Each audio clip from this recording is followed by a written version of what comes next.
¿Qué tal? Bienvenidas y bienvenidos nuevamente a este espacio semanal. Mientras reviso el informe que presentó la Comisión Nacional de los Derechos Humanos sobre el caso de las autodefensas en el estado de Guerrero, me doy cuenta de que contiene aciertos, pero también contiene errores importantes.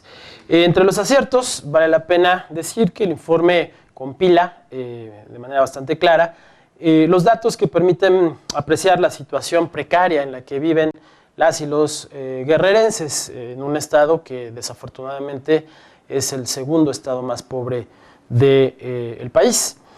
Otro acierto importante tiene que ver también con que hace muy claro el riesgo permanente en el que viven los habitantes de ese estado de la República frente a diversas formas de delincuencia, secuestros, extorsiones, etc. Y finalmente me parece que desglosa también de manera muy acertada la manera en la que el estado de Guerrero ha gastado el presupuesto que ha obtenido de diversos fondos, en algunos de ellos federales, en materia de seguridad pública. Creo que esos tres elementos hacen el informe interesante. Sin embargo, encuentro errores que desafortunadamente podrían invalidar el fondo mismo y el propósito del informe. Y es que se comete un primer error de orden epistemológico que confunde el contexto de explicación con el contexto de justificación de los fenómenos sociales. Y esto no es menor, porque eso lleva a no distinguir las diferencias que existen entre los grupos de autodefensa y las policías comunitarias, que son metidas en el mismo saco. Y digo que es un error de confusión entre el contexto de explicación y el de justificación, porque si bien los dos fenómenos pueden explicarse a partir de las mismas variables, es decir, en ambos casos estamos hablando de respuestas populares de defensa frente al fenómeno de la delincuencia, en ambos casos estamos hablando de que se dan en el contexto de la ausencia de un trabajo eficaz por parte de las instituciones del Estado.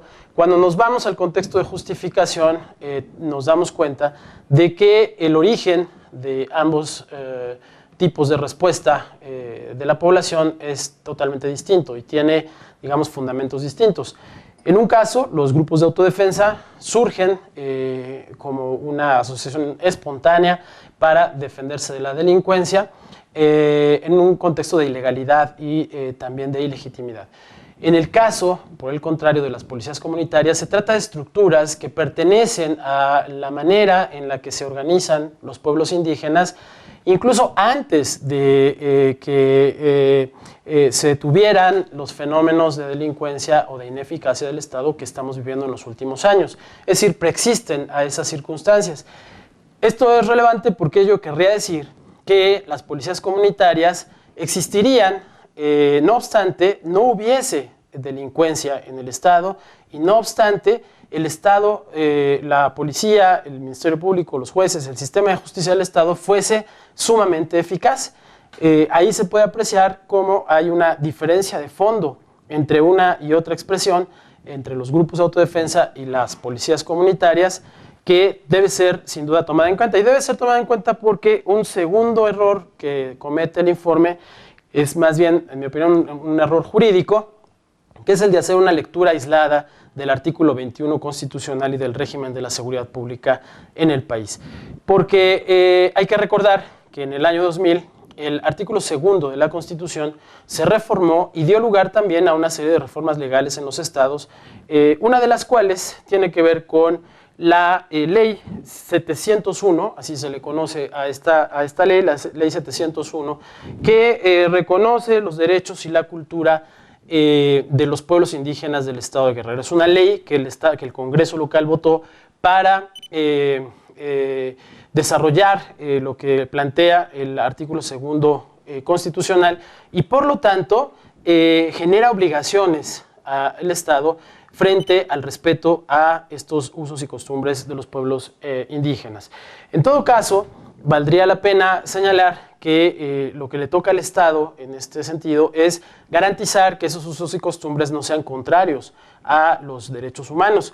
pero también es su obligación generar condiciones para que se preserven, por ejemplo, entre otras cosas, los sistemas de justicia comunitarios que existen en estos grupos indígenas de todo el país. Ese error también lleva a señalar como delictivos a agrupaciones como la CRAC o la OPUEG, que son la coordinación regional, la coordinadora regional de autoridades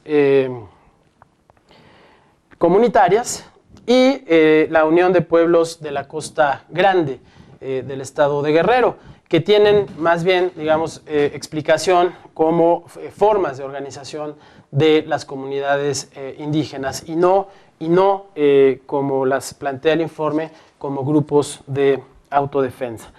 Y ambos errores, el error político y el error epistemológico, llevan también a cometer un grave error político.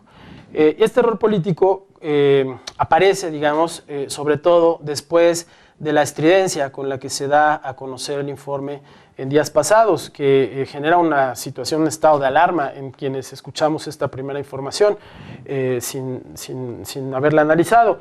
Y es que se dice en el informe que 46 de los 81 municipios del estado sufren de esta problemática de los grupos de autodefensa. Es decir, se afirma ahí que más de la mitad de los municipios del estado estarían, digamos, presentando este fenómeno de las autodefensas, cuando en realidad varios de estos municipios, desafortunadamente el informe no nos dice cuántos en realidad, varios de estos municipios más bien presentan estructuras de policía comunitaria. Un segundo tema respecto de este error político es que se acusa al Estado de Guerrero de haber financiado a los grupos de autodefensa, cuando ya se hace una valoración a partir de los datos que el propio informe da, uno puede darse cuenta de que ese financiamiento del que se habla va a la policía comunitaria, no a los grupos de autodefensa. Es decir, no se está financiando como aparece de una lectura descontextualizada de estos datos. En el informe no se está financiando a grupos ilegales, sino en todo caso se está aportando parte del presupuesto para el mantenimiento de estas estructuras que, como digo, tienen fundamento legal y tienen fundamento constitucional, porque forman parte de la tradición indígena del Estado. Y en ese sentido, pues resulta también por lo menos de necesaria reflexión, el llamado que la Comisión Nacional de los Derechos Humanos hace al Senado para que intervenga en el Estado. Como suele ocurrir en circunstancias como estas, habría que reflexionar un poco más acerca de las razones por las cuales la Comisión Nacional de los Derechos Humanos no reparó en estos errores, o si reparó en ellos, por qué de cualquier manera presentó el informe como lo presentó. Pero esa es una tarea que ya toca hacer a ustedes.